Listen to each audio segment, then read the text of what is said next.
Okay. This your program. Man. Welcome to Addiction with OG Los. Oh man, we about to talk about some real stories, man. And I'm sitting here with a fella, bro, you know, that go way back in the game with me, you know, like chocolate dice, Neanderthals, you know what I'm saying? And you know, I always tell y'all, addiction have more definitions than ways of thinking, you know? So all the time, addiction ain't about using drugs, but it's about, in this story, it's still about drugs. Absolutely. You know what I'm saying? And man, D, I call him D because he was Donnell, y'all, when he left New Orleans. When he got to Houston, he was pretty tall there. He's back to Donnell now. Wait. Damn, let me turn this on. That's all right. Yeah, he was pretty tall when he got to New Orleans, y'all. I'm always forgetting to do something because you got it. You better got the mic on. I suffer from CRS, y'all. Can't remember shit. And guess what? This not gonna be edited out. Cause we're going raw. Yeah, we're going straight raw. We're about to keep it real. We're going raw, and it's uncut. You know what I'm saying? But D. Yes, sir. You know, when we was back in the days, you know, we was little small time dealers and shit. You know, I was dealing up in the 6th Ward and in the East and that part of town. You was uptown and handling your business, and then you know, all of a sudden you disappeared on me. You know what I'm saying? And about a year later, all I was hearing is Tony, man. You know Tony out there in Houston, man. Tony, roll. But you know, tell us a little bit about that story, man, and how you wind up going to the penitentiary, man. Well, from starting to that, man, a whole lot happened, bro. So you know, we're gonna break it up. You can just ask the questions as we go. Well, you know, growing up in New Orleans, man, even though we went to college, we went to school and the whole 9 yards, we always had that hustle instinct, right? So I was working at Tulane Stadium selling popcorn and peanuts, and I seen some white folk putting their pistols in the car. When I saw them putting their pistols in the car, I started working the parking lot. So I started stealing their guns. So I'm stealing their guns, and I started selling the guns to the OGs in the neighborhood and the whole 9. So I got a taste of that hustle. Then I worked at Shaneberg's in Carrollton. So I was hitting them for, I worked there because I was in distributive education at Booker T. So I started knocking off all their clothes and shit and selling it the whole 9 and did real good. Then I went to Krause. I worked at Krause, man, and and you know, I was trying to find something to hustle. And they put me in the drapery department. I was mad as shit. They put me in curtains. But now when I got in curtains, all these beautiful women used to come up there, man, wanting to buy curtains and the whole 9. So I liked that, just seeing them. And I worked in stock. So as it turned out, I looked at how much these draperies and everything cost and what these ladies were paying for it. So I started getting that out of there, man. And you had ladies that was coming to buy that like they was buying drugs, literally.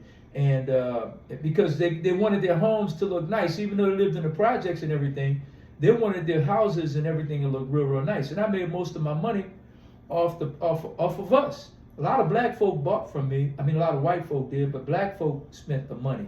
But anyway, and you know, my big homie here, he talk about addiction. And I'm going to get to that in a minute. So see, right then and there, I always did like nice things. Bought my first pair of ballads in 1969, right? Took me about damn near 6 months to get them out of layaway. put $2 here, $5 that's how we did. Yeah. But you woke up some memory when you said you used to steal the guns at Tulane Stadium. Right, Tulane Now Stadium. you were stealing the guns. Mm-hmm. And me and your cousin, you know, that's how I met you, through your cousin. Right. Me and your cousin was sitting on the steps at the Super Bowl in Tulane Stadium. Right. On the steps. And when they stand up to cheer their team for making a touchdown, they have their purse Purses on and the ground everything. right there. Right, and right. we reached the purse and we I was I there. remember one time I got a purse that had $1,700, but I was in rich. my teens. That's like you was rich. I was rich, boy. And that was Minnesota. Was that Minnesota in Kansas City? Minnesota, Kansas City. Yeah. I was at that game. Yeah. I was probably see. I had to work that day. It was cloudy and it was raining. I remember it like it was yesterday, and it was cold. So I was working. I couldn't go out to the parking lot. Boy, but them Fords was in the building, huh? Huh? Yeah, the fools was in the building at work. Yeah, but see what you say about addiction, right? Addiction is any habit that you can't break, and it don't necessarily have to be drugs, alcohol, or anything. It could be sex, and it could be anything that gravitates you and draws you to that. And for me, it was money, because I never got high, I never drank, I never did anything, but I was addicted to the money, so I had to sniff it out. So what happened? When I left New Orleans to come finish school up here in Texas, and we came here in '78, we had a clique from New Orleans, man, that just we were untouchable. You know what I mean? Right. And so I started putting my leg down here, and I started meeting people. And to fast forward, I met a Colombian. I did 6 months on some counterfeiting and fraud, and in doing that jokes, right, I met a guy that was half Colombian and half Chinese, and the guys in prison thought he was soft. He had thick curly hair. Now keep in mind, I'm telling you, he was Chinese and Colombian, so he was a pretty motherfucker. Excuse my language. Yeah. So guys was trying to make a move on him, right? And he used to act like he couldn't read. He used to act like he couldn't speak English. But all of his newspapers that he got in was English speaking, was written in English. Yeah. So I'm saying, who is he scamming? So, I would just check him out, man. I watched how he moved. He was real quiet. So one of the dudes out of Dallas tried to make a move on him, right? And dude got up and was ready to fight dude, man. He was getting ready to do some martial arts and all that. So I intervened just by telling him, man, leave man alone. So when he got disrespectful for me, he got disrespectful with me. So we fought. I whipped him. So after I whipped him the whole 9 yards, and the Colombian dude told me, you didn't have to take it. He told me in English. He said, you didn't have to come and defend me. I defend myself.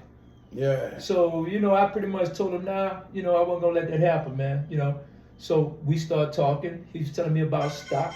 He let me read the newspaper and everything, the whole bit. So I did, and we got cool. So he said, look, here's a number. Call my brother when you get out, man. I don't want him contacting me. So just have him call me, just have him contact me. I'll let him know I'm getting ready to get out. I said, all right. So I did that. I met his brother. Brother was cool with me. He used to call me from time to time to check on me, see if I needed anything. I told him I was all right. So one time he called me, and my friend was out. So when he called me and they came to meet me, my friend was in the car with him. So I hugged him and embraced him, and we kicked it the whole 9, so we talked. And this is the guy's honest truth, Los. We talked, and the man said, how am I doing? I told him I was a little down on my luck. I'm trying to get my money back together. The man gave me 3 ounces of cocaine. And he told me, hey, man, sell those, man, and when you're done, just come back to me, and I'll give you some more, okay, the whole bit. I never sold drugs before. The man gave me 3 ounces. I had them for damn near 3 months. I couldn't give them away, right? So I went back and I told him, I said, man, I just can't do nothing with this. I gave it back to him the way he gave it to me. He said, man, you got to be able to do so. You got to know somebody, man. He said, man, look, I have kilos for $13,500. I said, so what does that mean? I said, 1,300? He said, no, 13,000. I said, 13,000? I said, man, I don't know nobody buying them. He said, man, you got to know somebody, man. He said, just check with your people. So I called down that way. And I'm not going to lie. When I got my phone, when I got my list of names and everybody to call, you was on that list. Yeah. Right? So I didn't know how to reach you, though. So I did end up reaching one of my homeboys who may remain nameless for this moment in time. He's deceased. So he told me he was paying 28. Said, bro, I don't want to cut you off. Go ahead. But in 78, yeah, huh? Yeah. They was paying 30 and 35 for them birds, boy. Right. You He know? told me. He Yeah, told me. that shit was high. He They had told some me. going up to 50. Right. And he said that he didn't think I could beat his price because he was getting them at 28. Ooh. So when he said he was getting them at 28, guys, I told him I had them for 24. Bro. So I started off bringing him 5, then 10. Then the next thing you know, I was bringing him 20 a week. And now keep in mind, I'm making right at 12, right at 10 to 11,000 per. So I'm bringing him anywhere between 20 and 30 a week. And for the most part, that's how I got started. And then through that process, man, I just elevated. Yeah. Now, D, we're gonna fast forward, bro. Yes, sir. You know, now I know you're also addicted to them girls, cause you know I heard all the stories about you, how you used to go out to the club with the 3 and 4 girls, unless they were just was at home lying on you, bro. And they might have been. Yeah. D kept a car riding around in the road, got a car full of women, and oh man, you know. But you see, you get addicted to the money. And then you get addicted to the lifestyle. Right. You know? Right. And the women come along with the lifestyle. Right. You know, all that's addiction, bro. Right. It is. You know? It is. But here's the thing, right? It's no excuse, and it doesn't exonerate me from that, right? But you gotta remember, Los.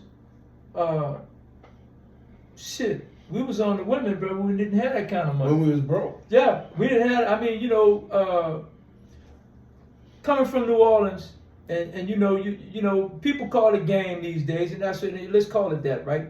So a lot of guys in the hood, man, they had game because we had conversation. That's what you call it, and you know, we all dressed. He dressed, my cousin dressed, I dressed. All of our guys, we all knew wore the best of clothes. So things weren't like they are right now, where you know guys flashing their money, throwing their monies after women and stuff like that. The whole bit. So the women was going with guys that had a car, dressed nice, and was respectful the whole bit. So you know, I hope I'm not indicting myself to say that, but yeah, coming up, I had a lot of women. So then, when you get a lot of money, you get more women. Automatic. You get more women. So, and all of that is what transpired. So yeah, you know, I had my share. Yeah, but all right, D. Now, what point you was at in the game that made you go to the feds? You know, because I know you was balling out of control. But how big did you get in the game, bro? Well, I tell you like this. Not only had I gotten big in the game, but I got big in business as well, because me and my co-defendants, we purchased 3 banks. I used to own 3 banks. And the guy that ran for governor of the state of Texas, Clayton Williams, I went to college with his nephew. So I used to buy all my luxury cars, Ferraris, Lamborghinis, Porsches, Mercedes, Jaguars. I bought all my cars and they used to finance them. But what it was, I would buy the cars cash. It wasn't like it is right now. Guys putting money in duffel bags and taking them over there. Well, actually it was like that then, but they stopped that. We started that. But right around my time in my era, they stopped that. So if you spent $9,900, your ass was getting indicted. You know what I'm saying? Don't worry about that. Look, you was getting indicted if you had that, right? So I would bring him 9,000 a day. 2 days later, I bring him 9,000 more in the whole bit. But anyway, I paid the cars off that way. And he ended up giving me a floor plan. And I think at one of those times, man, I met with you. And I met with you at Olive Garden. And I met with you at Olive Garden. And at that time, that's when I had the banks and everything, right?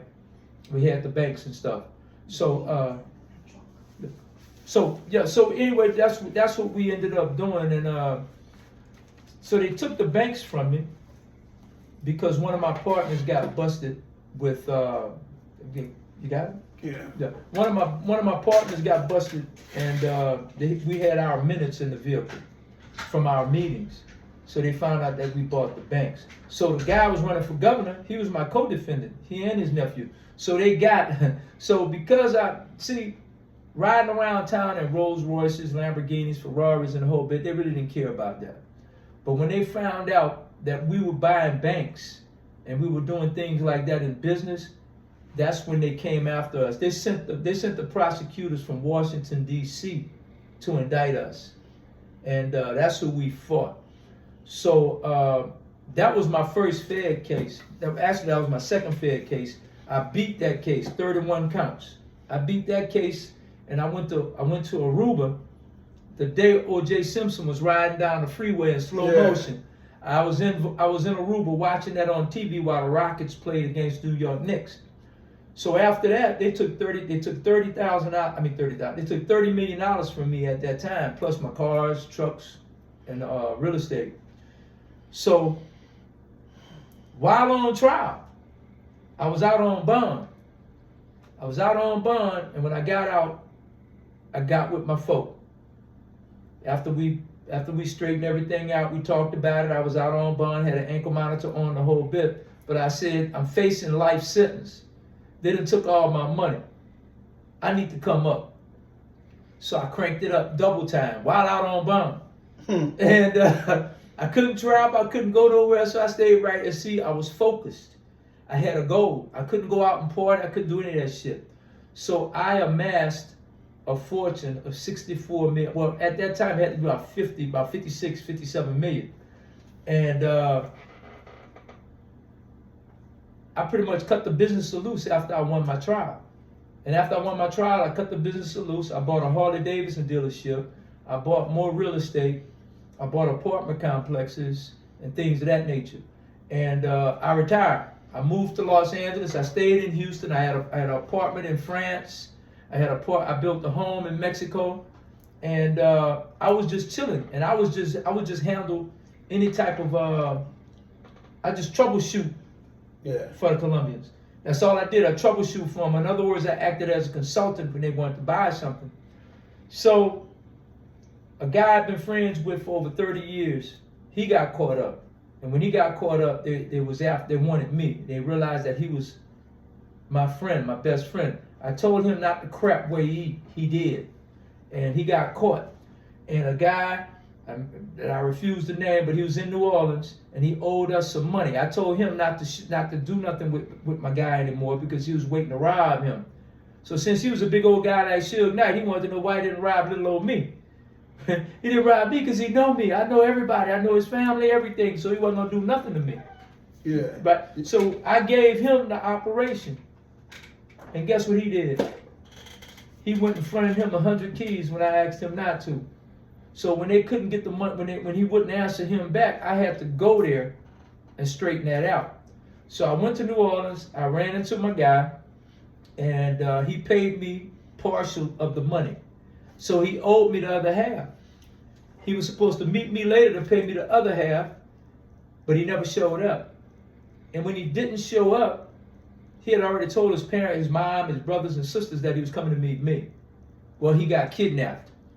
The police caught him on his way to meet me, and they kidnapped him and robbed him, and they killed him, and his whole family for years. I grew up with these people.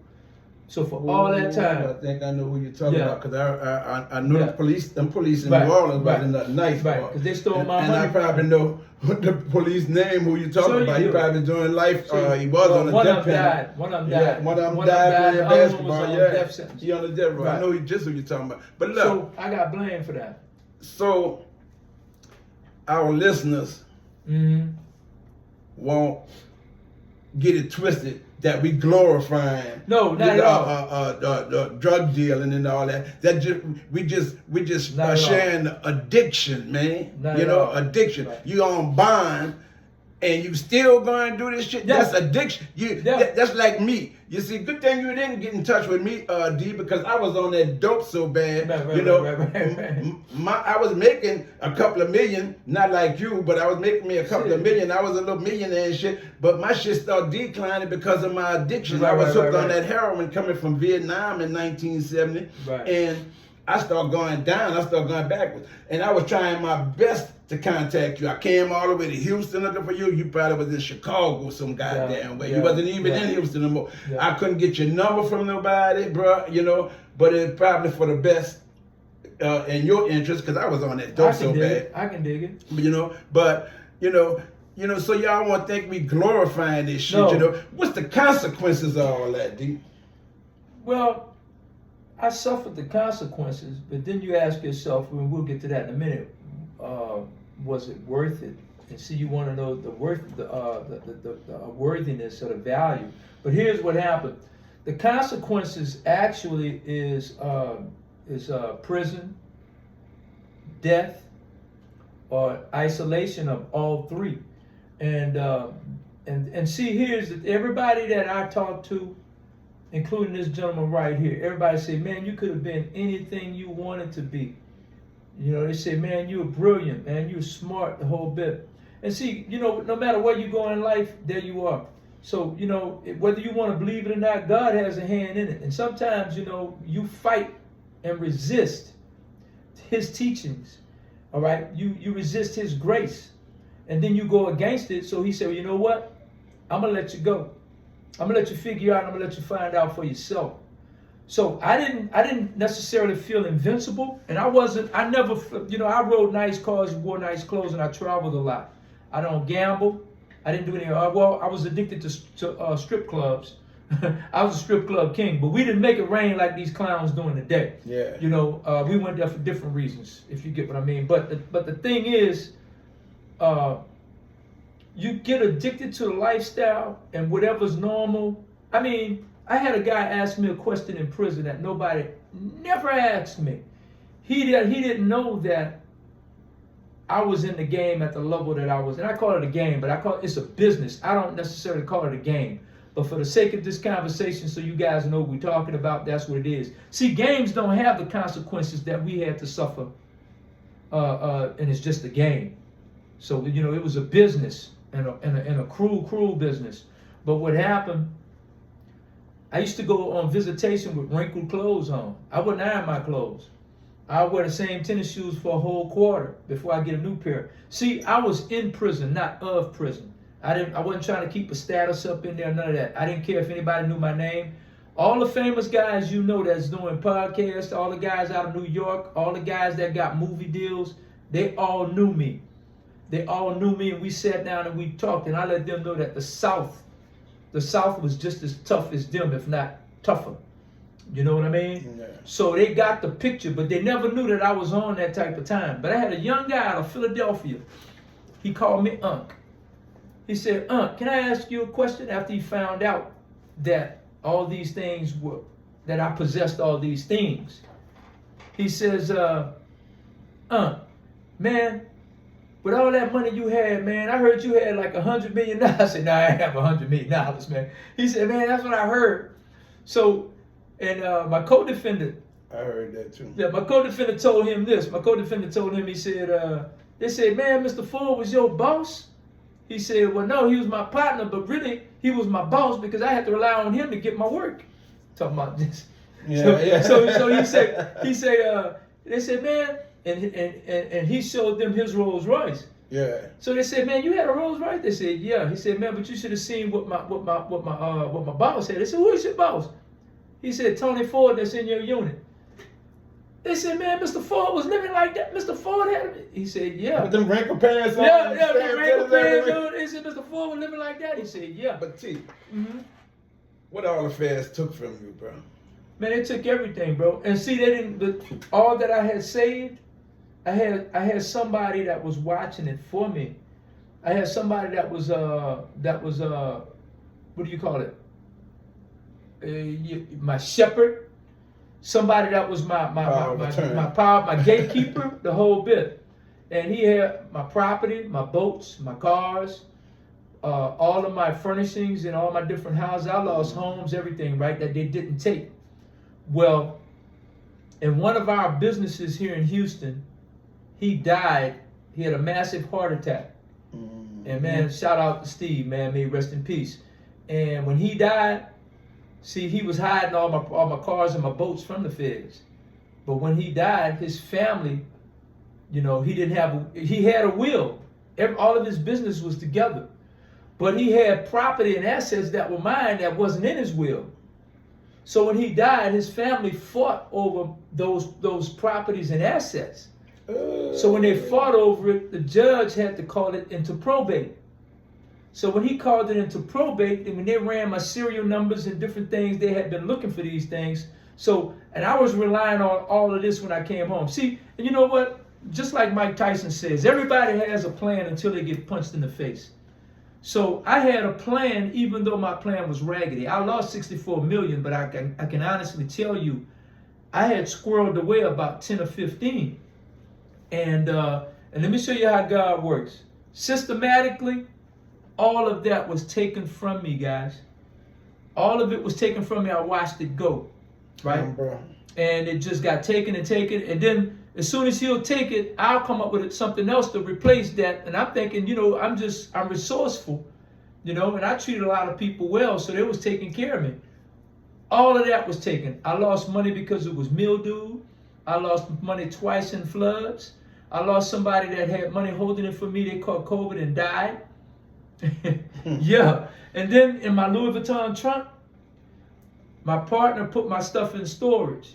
I didn't know what a storage was because I was locked up. When he died, I didn't know where it was. He paid it up for about a year or so. Okay? When I got with his daughter and we finally found my storage, the people bidded on it and they won my storage for $7,500. In that storage, I had $2.5 million all in $100 bills in a Louis Vuitton steamer, a trunk. I had false sides in it. Right, I had my money in the sides. Ooh, somebody got straight. I had 54 Rolex watches, all of them on an average of 20,000 plus. And how I had all those watches, I used to buy watches from the auction house and the resale store down in Florida on Biscayne Boulevard. I used to buy my watches and I used to trade in watches the whole bit. But I know that I had many watches better than Rolex watches, but no watch sells better than Rolex watch. The retail value. So I had 54 of them. I had the papers to them and everything. I had all those watches in a suitcase, briefcase, everything. Somebody bought all of that, guys, for $7,500. Brand new shoes, never worn, clothes you can't imagine, all of that shit. So D, when I got busted, they took 5 Rolex watches from me, right? They took about 18 gold chains. Right. And at the time I was riding, I had like $35,000 or $45,000 in my briefcase, right. Because I had that in the safe at home, and I was leaving. Right, you know, right. I was leaving my old lady, and it was the weekend, and I said, when I come back Monday, I'm gonna have the lawyers I'm gonna have the papers from the lawyers file with divorce. Right. But I stopped by dude house to cop me some dope. There you go.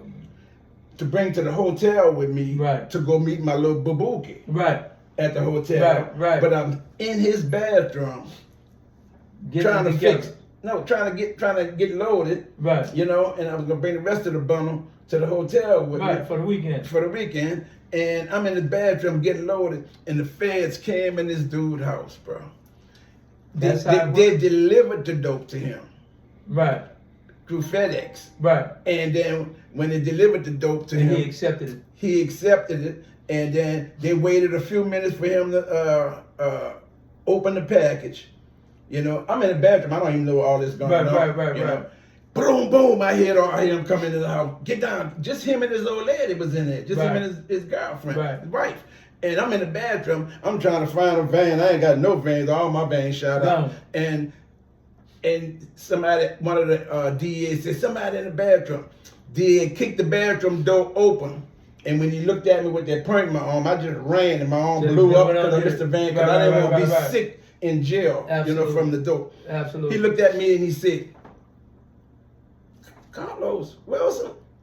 He said, man, we've been after you for the last 7 or 8 years, man. He said, you always was a step ahead of us, bro. I admired the fuck out of you. He said, but I ain't know you was no fucking junkie. Boy, that was that slap in the face. Yeah. And he said, but we got you now. I said, bro, look, I don't know what y'all got out of here, but I ain't got shit to do with that, bro. I'm just in the bathroom getting loaded. He said, oh no. you're in the bathroom. You got you a whole conspiracy charge on you. Goddamn. Motherfucker put a conspiracy charge on me, Tony, and I went and did 48 months for that shit, you know? Not compared to 27 years. Man. I could, look, you know, I wasn't no way close to your level, bro. But you know, you but know- I still was living good, you know what I'm saying? Until the end of the euphoria wore off and I started going down and I started seeing the ugly side of addiction and it took me down through there, bro.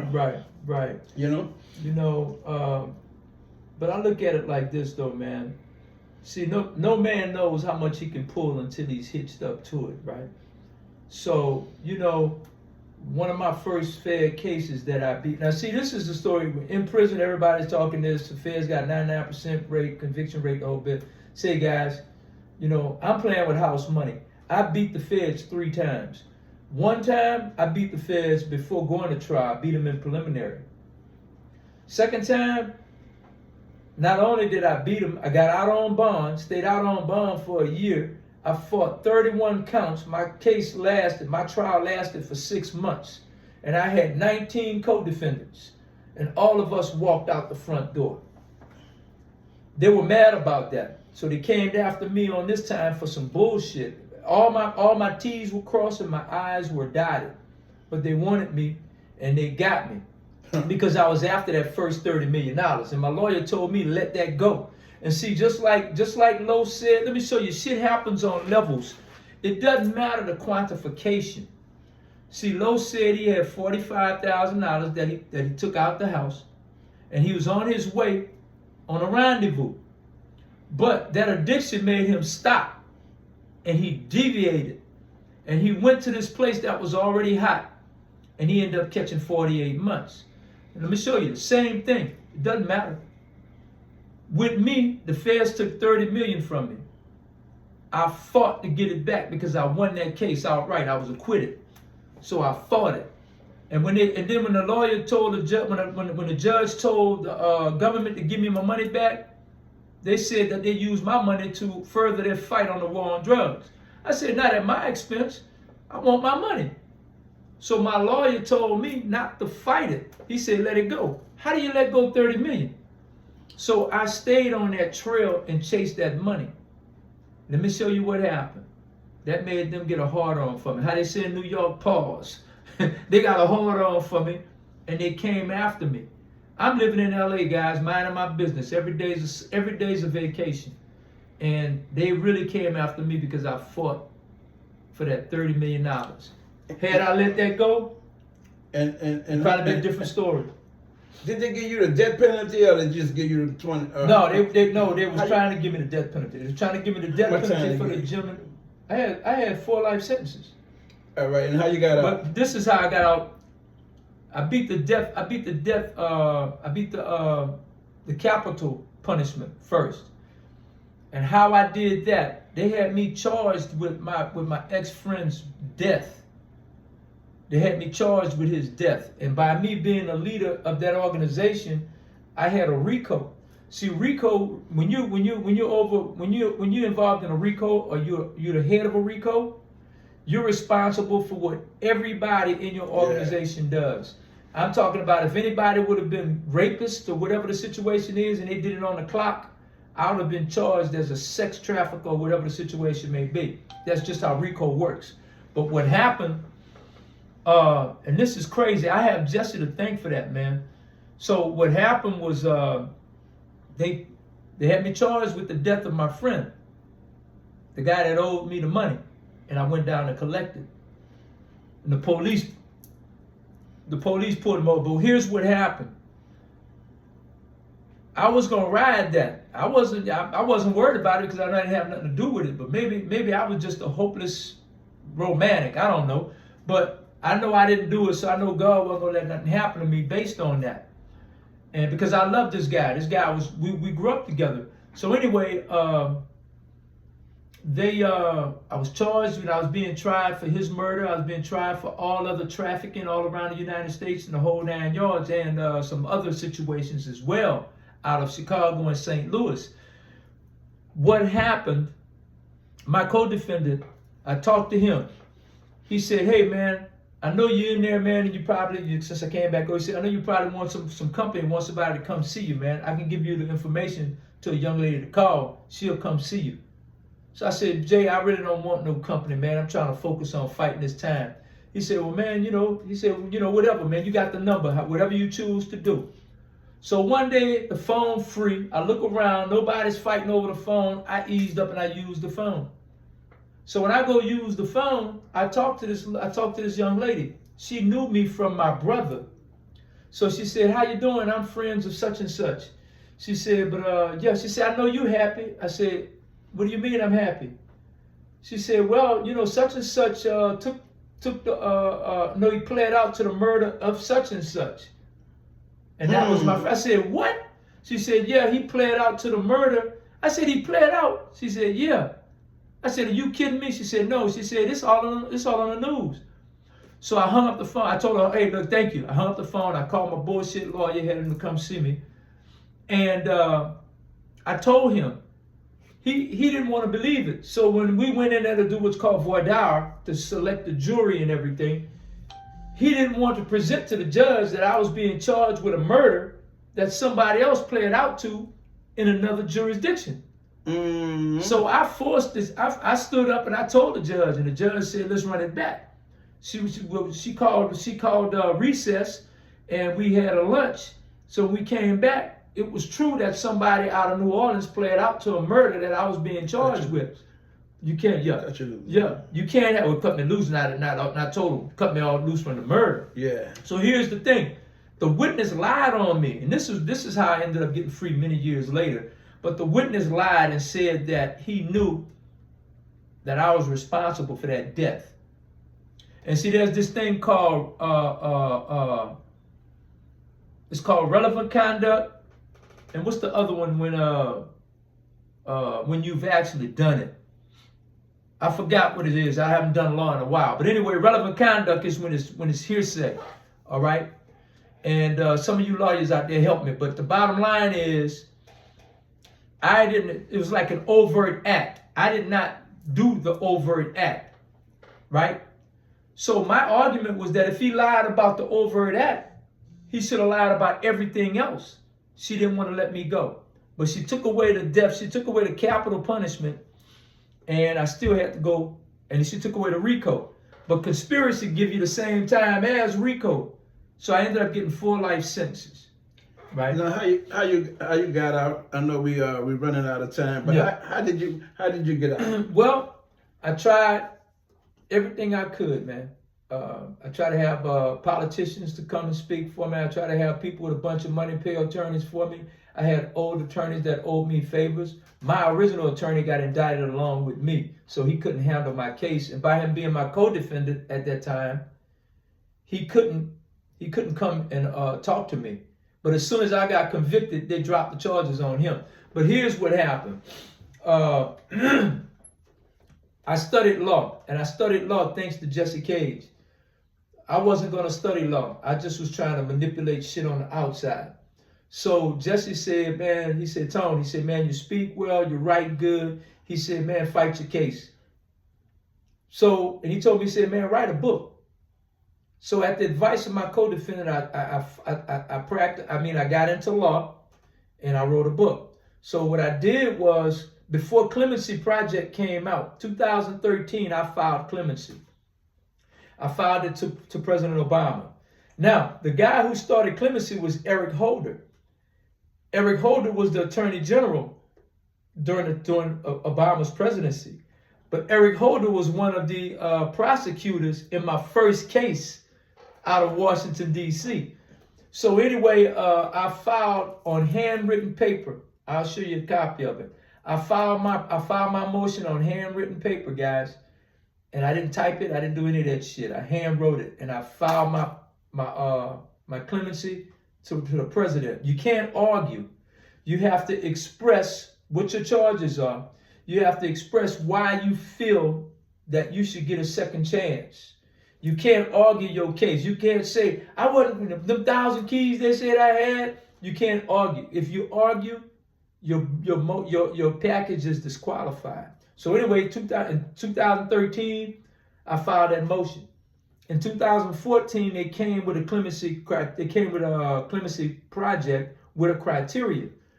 I was afraid I wasn't going to make that criteria simply because if you was in a street gang and you had violence or anything like that, they were going to kick you out. It's kicking you to the curb. So now I wasn't in a street gang, but I was in a cartel.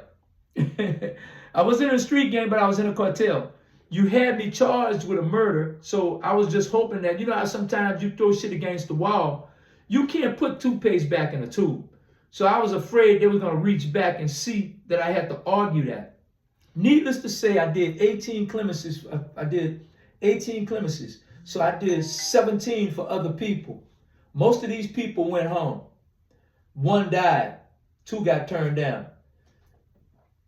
I didn't get my clemency until 2017 on President Obama's last day, January 20th, 2017. And when I got it, he said I had to do 2 more years before coming home. That was the hardest 2 years of my life, guys. Ooh. That was the hardest 2 years of my life. So Obama looked out for you. Yeah, Obama did. That was the hardest 2 years. My girl, I don't want to call her name, but you Yes. know my girl. You know what I'm talking about? Around the uptown, man. Yes. You know, my people up there, he got 3 lives. And Yeah. he can't get out. You know what I'm talking about? He's still there? Yeah. Talking about my guy, her guy. Yeah, her guy. I was there with him. Yeah, I know, but he can't. And see, I hope some kind of way he can get out, bro. We're trying to do what we're trying to do, man. And you know what it is sometimes. It's the luck of the draw. And this is the thing that I want to share with everybody before you hit me with the question here. For the longest time, guys, I suffered from survivor's remorse. All right? Because my friend that he's speaking of and a bunch of other good guys that are still in prison, and these guys didn't do nothing nowhere near what I did. And many of these guys really, man, they just got caught up in the wrong situation. And they're good guys, all right? And when I got out and they didn't get out, I was hurt, man.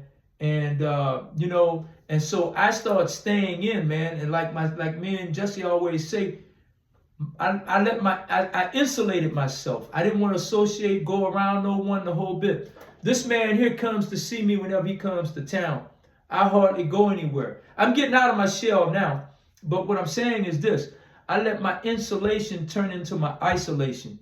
There are many people that have not seen me since I've been home.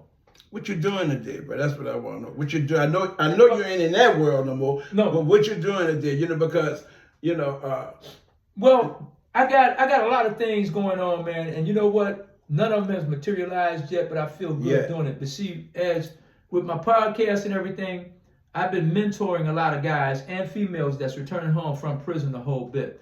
But I fell into a funk this past month or so. I went to 8 funerals in 9 weeks, closing out last year.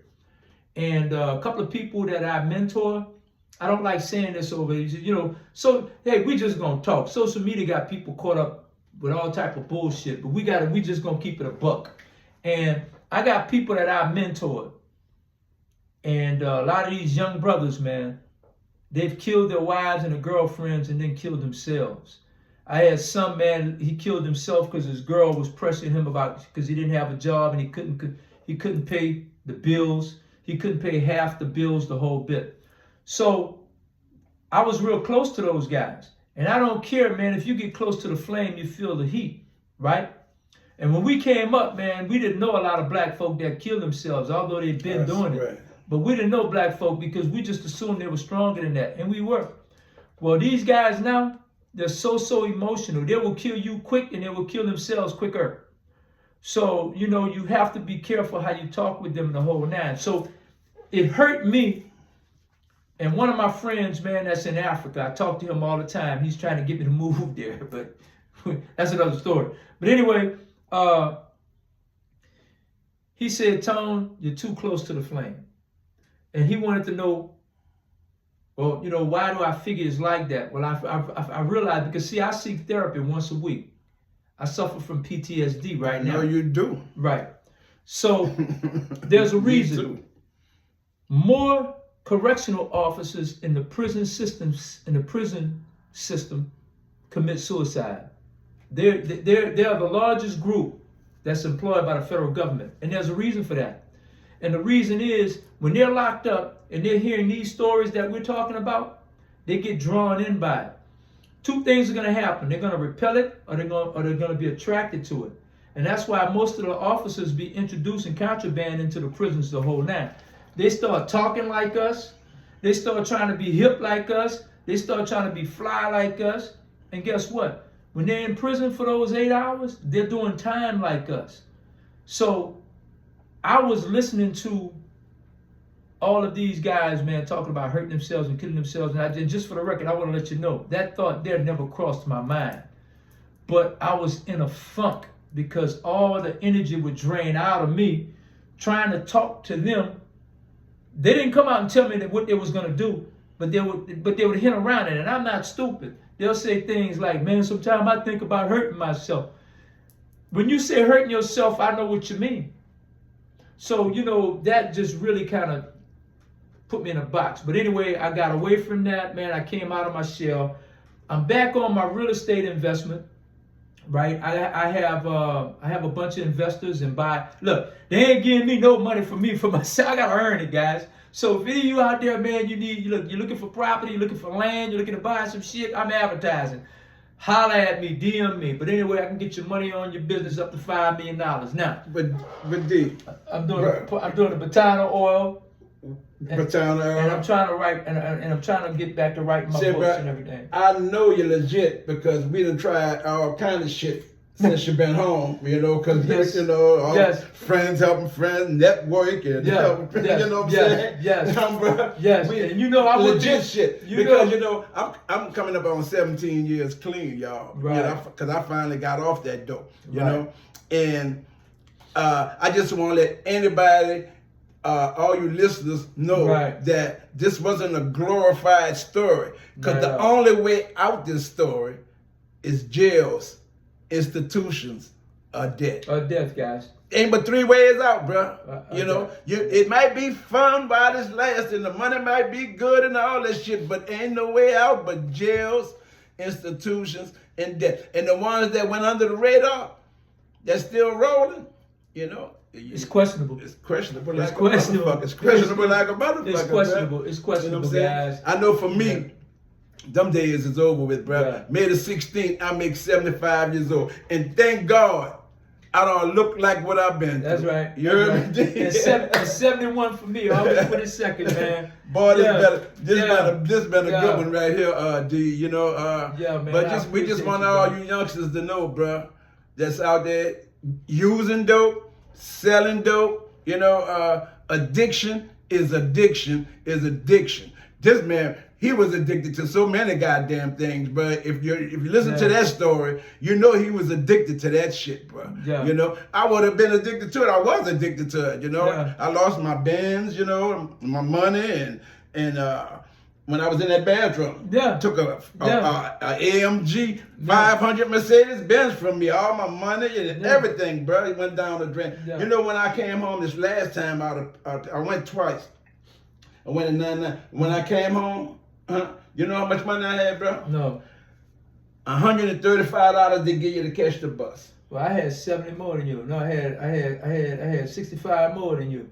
When I came home, I had $135 they give me to catch the damn Greyhound bus from El Reno to come home, bro. And when I got to the halfway house, I was so broke I couldn't pay attention. But I had friends. And that's what's. But that's a whole nother chapter. That's a whole nother chapter. Because I wasn't finished yet, y'all. In '91, I wasn't finished yet. Yeah. I didn't get clean till '09. Right. So you had another 8-year run. Yeah, I had another run. And I'm gonna leave y'all with this, guys. You know, right now, man, like I said, I'm playing with house money. Every day I wake up, I'm ahead of the game. I've had a chance to live in Paris, Mexico, and I've been to damn near all 50 of the states, man. I had houses and places of residence in about 7 of them. I had shit that the average guy my age at that time did not experience and did not have. A young guy asked me, what you thought about every morning you woke up? I said, first of all, I thank God, right? He said, yeah? I said, yeah. He said, what do you do next? I think about what I could buy, what I could sell, what I can gain, what I can give away, what I can lose, what I can find, who I can build, who I can destroy. These were things that I think about every day. And see, you're thinking, and see, listen, when you got everything you want, you don't have to want for nothing. You're sitting around now, you're guessing that shit. So I literally, and I felt bad saying that, but that was my honesty. And there were people that I was thinking about that may have screwed me over, whatever the situation may be. Let's say they wanted to buy a property. I ain't gonna even name these people, but there's some world famous people right now. I had more money than them. And they were trying to buy a property, and I knew they were trying to buy the property, and the people gave them a discount, and me and my guy was bidding for it. I paid $50,000 more just so he wouldn't get it. You know what I'm saying? And I know he wanted it and probably deserved it better than me, or more than me. But I spent $50,000 more because I know he couldn't go nowhere near above that. And I ended up getting the property. And I tell you just like this, man, that property caused me nothing but freaking problems. But what would you tell a youngster out there that thinking about doing what you did? I would tell them not to. And I know that sounds easy, but this is the thing, right? I created a business that I'm still trying to get off the ground. And I know God pretty much gave it to me because I tried walking away from it. But every time I did, he'll show me something that'll pull me back. There are many other things that we can do. But I know you get discouraged, and most of these little young brothers committed suicide because when they came home, they couldn't find a job. They didn't have the support team like my friend here and like I have.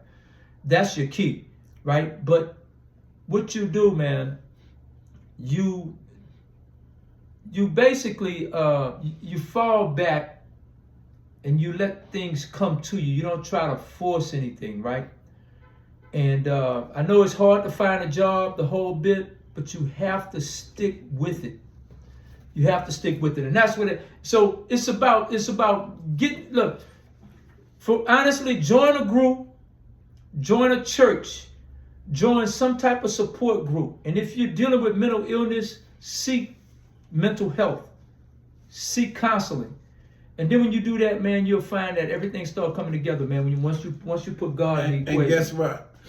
If you're not religious like me, you still can hold your head up and walk like you're going somewhere. Because whatever your endeavors are, perseverance is the key.